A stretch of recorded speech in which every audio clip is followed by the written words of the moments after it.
Eu levei uma vida nômade. Durante 7 anos eu fiquei viajando, o que é um período muito longo. E uma vida nômade, uma viagem, por menor que ela seja, quando você vai, por exemplo, para algum país diferente, que fala outra língua, que tem outros costumes, outra cultura, você já tem um trabalho muito intenso para se adaptar à realidade daquele lugar. Que quando alguém me pergunta, cara, o que que eu preciso ter, né, para eu conseguir viajar, ser um viajante, ser um nômade? Primeira coisa que eu falo, se adaptar.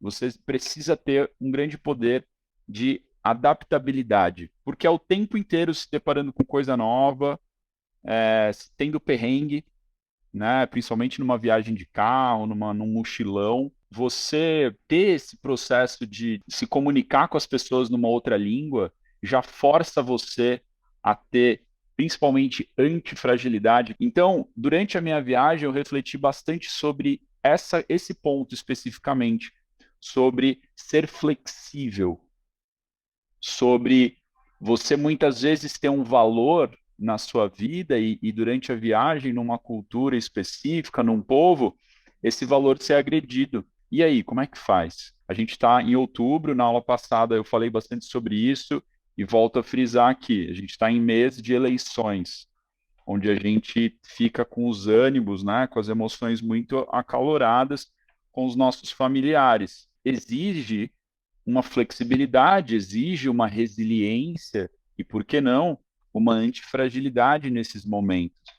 Né? Então, sempre em momentos de dificuldade, a gente cresce. Deveria crescer. Né? Pode até parecer meio clichê, mas momentos de dificuldade, de tristeza, de raiva, de medo, são momentos perfeitos para aprendermos coisas. E é aí que entra a questão da antifragilidade. Só que muitas vezes, quando essas coisas acontecem, a gente cai numa inércia de reclamação. Ai, meu tio chato fica falando do político tal. Nossa, não aguento mais ele, que ódio, nunca mais quero olhar na cara dele. E você não aprende com aquilo, você não tem flexibilidade, você não tem resiliência para tratar daquela situação. Esse é um tema que vai aparecer para você em diversos momentos da sua vida. Por isso que para mim foi muito intenso. Durante a viagem eu me deparei quase todos os dias. Eu tinha um carro, né, um carro antigo, que muitas vezes quebrava no meio do caminho, num lugar no meio do nada, onde o filho chora e a mãe não vê. E aí, como é que eu vou lidar com essa situação? Quando o carro quebrava, eu já criava milhões de possibilidades para tratar daquele tema, para dar uma solução àquele problema. Se eu sentasse e chorasse, iria adiantar? Claro que não. Se eu ficasse reclamando de cócoras assim no chão, né? Iria adiantar? Não. Eu precisava dar uma solução. O que que aconteceu como consequência, como resultado? Eu aprendia sobre mecânica. Né? No final da viagem, eu já era um mecânico. Eu sabia muito mais sobre mecânica do que muitos mecânicos que eu visitei depois. E por quê? Porque eu sofri esses processos. Quais são os momentos em que você é forçado a se adaptar? Quais são os momentos que você, ao ser colocado à prova, e que a princípio são muito intensos, são horríveis, são péssimos, são tristes, você consegue aprender coisas, você consegue melhorar a partir daí.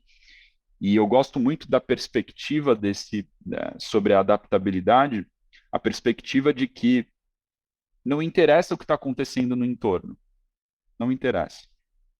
Se você se você trouxer luz para esse tema, as coisas que vêm de fora não vão ou vão te abalar muito menos. Né? Não vão te abalar ou então vão te abalar muito menos se você tiver esse poder na sua mão. Na sua realidade, quais são esses momentos que te colocam à prova? Será que é no trabalho? Será que é na sua relação com o seu parceiro, com sua parceira?